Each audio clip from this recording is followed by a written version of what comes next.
Alrighty, so good morning, wonderful people. Welcome back. I've appeared again online, live or not live. Okay, my name is Mary Patricia Smiley. I'm a yoga teacher who specializes in yoga for scoliosis, back care, back pain, this kind of gig. All right then, team. So today I am going to do a constructive rest position for those of us who need a constructive rest position for scoliosis. But remember, this is also good for anyone who has back issues, lower back issues. This is a nice one for you. Lower back issues, anybody who just needs to start to incorporate a bit more softness into the body over the extreme strong poses, okay? We start to incorporate this little bit of softness, all right? So let's get cracking. So constructive rest position, okay? That's exactly what it says on the box. We constructively rest, which is very interesting, isn't it? Sort of thing, because you wouldn't really think there's a whole pose that just allows you to constructively rest, but there is. Let me say hi to some people. Hello, my people. Wonderful to see you. Good. Yeah. So for those of us who have scoliosis, this is wonderful for us because basically, you know, we don't really have to do that much apart from just stay still and breathe. Even if you have back pain, exactly the same thing. You stay still and breathe. But what constructive rest position is asking of you, it wants you to constructively rest. Exactly what it says on the box, team.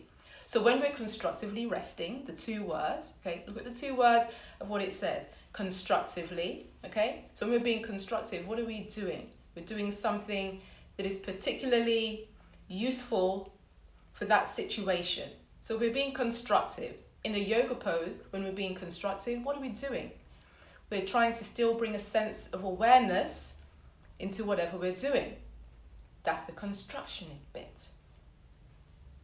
The rest bit says what it is on the box. To rest, release tension, release resistance, release discomfort. But when we're in a yoga pose, we're consistently observing everything that is occurring, okay? It's all about noticing, observing like a witness. So it's almost like you're looking at yourself, you sort of float on top of yourself, you're having a look down and you're thinking, this person is constructively resting, mate. All right then, let's get cracking. So, as you can see, I have set my mat up like a bed because that's basically how I roll, all right? When I'm constructively resting at home, this is what I will do, okay?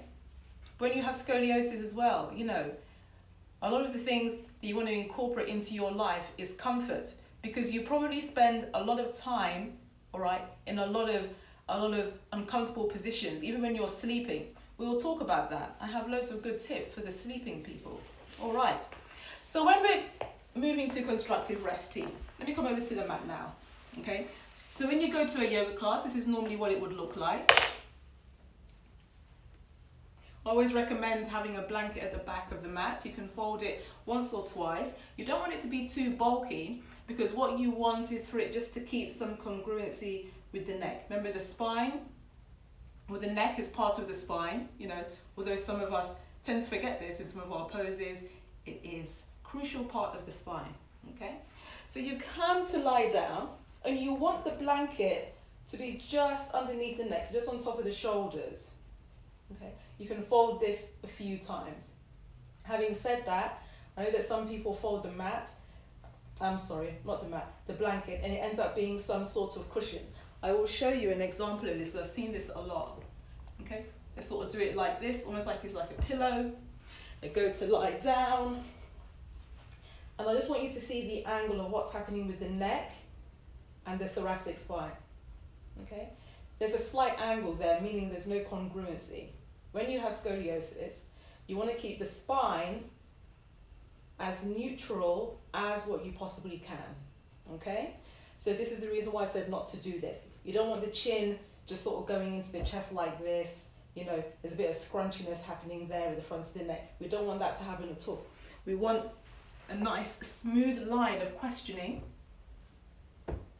Smooth line of questioning. So that's why I just folded it just a few times there, but it's a little bit flatter. Okay. Then now we might lie down. Okay. Although you don't want the neck sort of tilting backwards, so you don't want that to happen.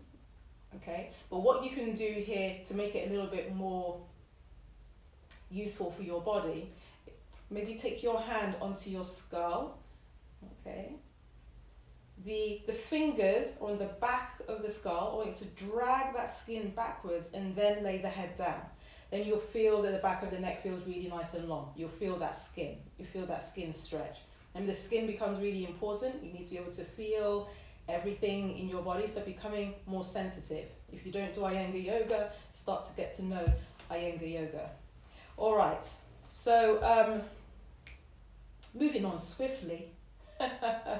So this is the constructive rest position. This is what you'll probably do in a class.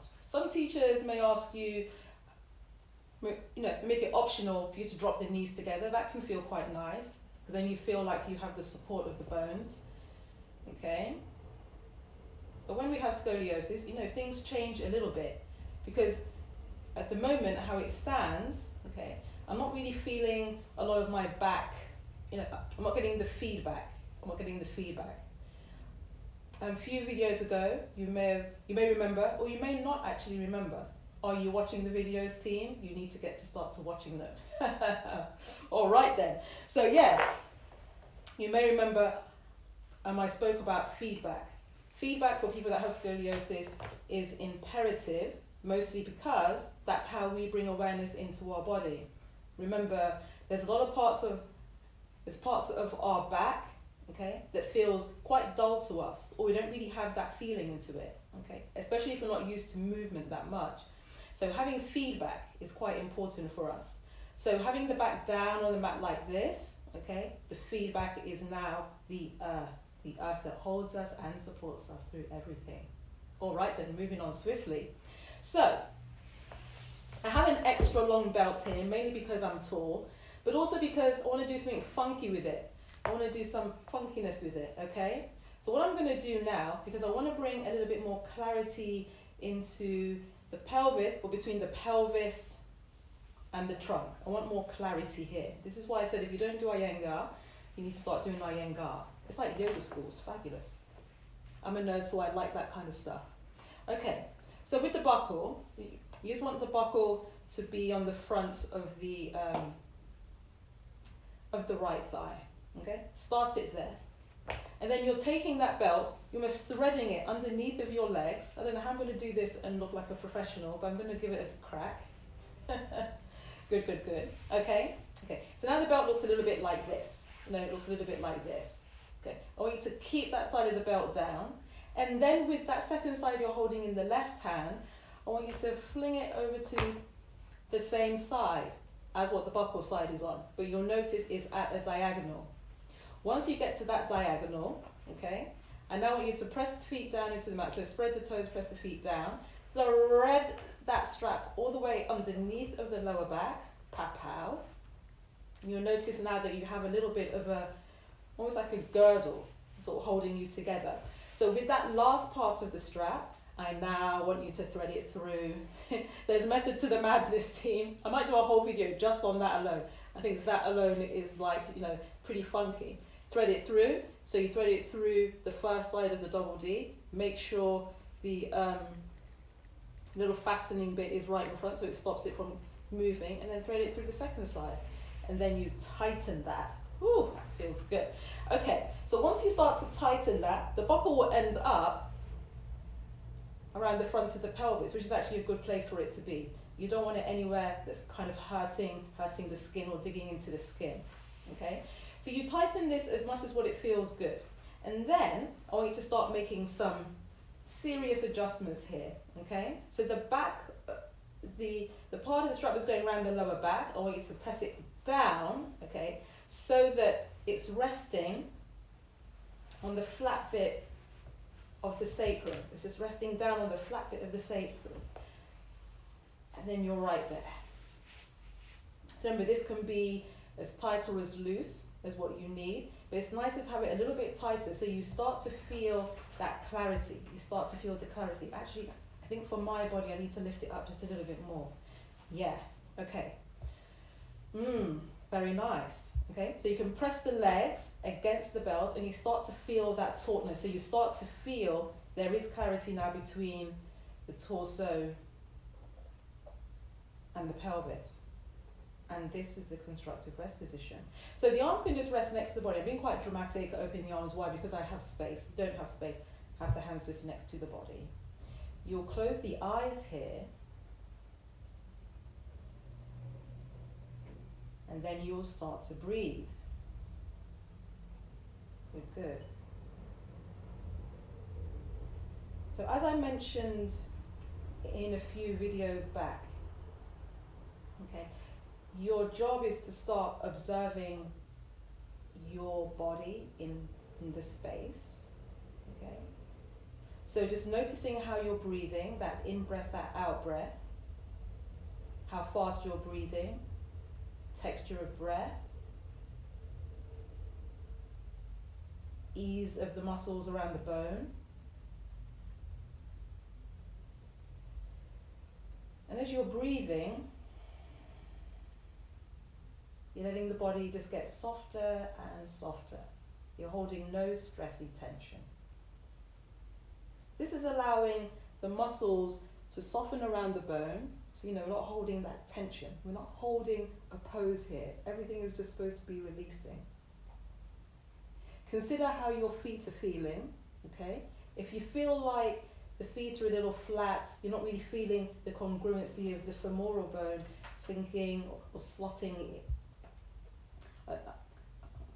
into the sockets, okay? I also have one I made earlier, a roll is at the bottom of my feet, okay?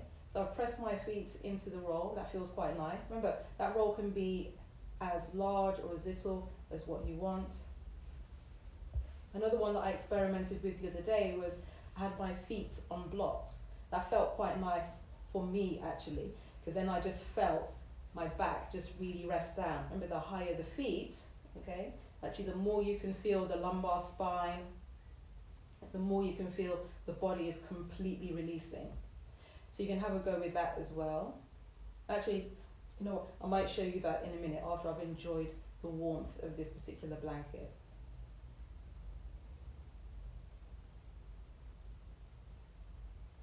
And then you want to feel both sides of the back once again. So feel the right side, feel the left side. For me, straight away after being here for a few moments, I can already feel the muscles on the right side, which are a little bit bulkier for me. And I can feel the left side is a little bit lighter on the muscle. So that's just even just one observation. I could talk about many other things happening with my ribs. I can feel my rib cage. I can feel one side of the ribs lifting more than the other. You know, various little things that you start to notice. I can feel my shoulders as well. There's a little discrepancy. But the more you're here, is the more you start to bring that sense, that acute sense, that heightened sense of awareness into the body.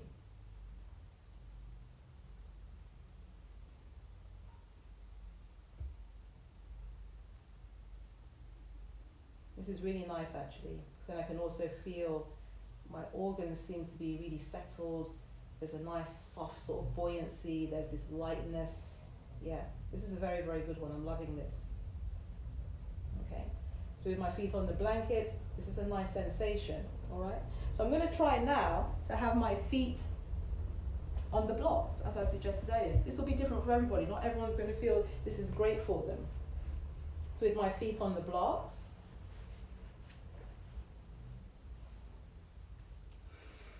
yeah, once again, I can feel even more. So I took that big breath just now, and I can really feel that the muscles on my back are definitely not equal right now.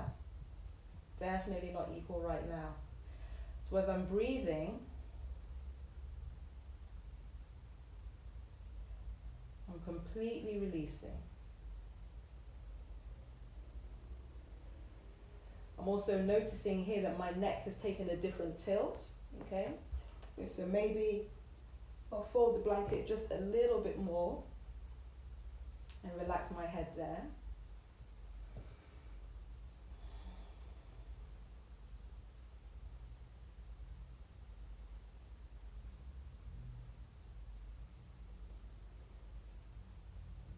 Yeah, that feels really nice as well. So remember, you have these little sort of cues, these little options to make it as comforting or not as what you need for your body, okay? You can stay here for 10, even 20 minutes. You can even make it more restorative, all right? So constructive rest position with the props, with the belt. Remember, you don't even have to use the belt. You can just rest here in constructive rest position, which is allowing for the muscles to just have a break. The muscles do so much.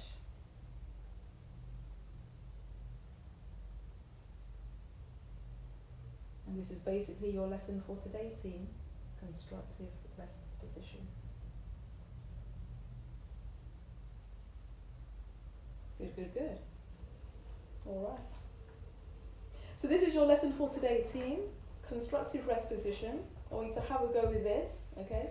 This video will appear on YouTube, right? I'm going to be doing a full video of this, but the full video will only appear in my portal. Yes, I have a new portal, team. How exciting, okay? So if you're interested in doing the full video, do get in touch. Otherwise, keep practicing with all the stuff. There's loads of stuff happening on YouTube over there. Anyway, team, have a fabulous day. Hello to my loves who signed in. And I shall see you again soon. Ciao for now.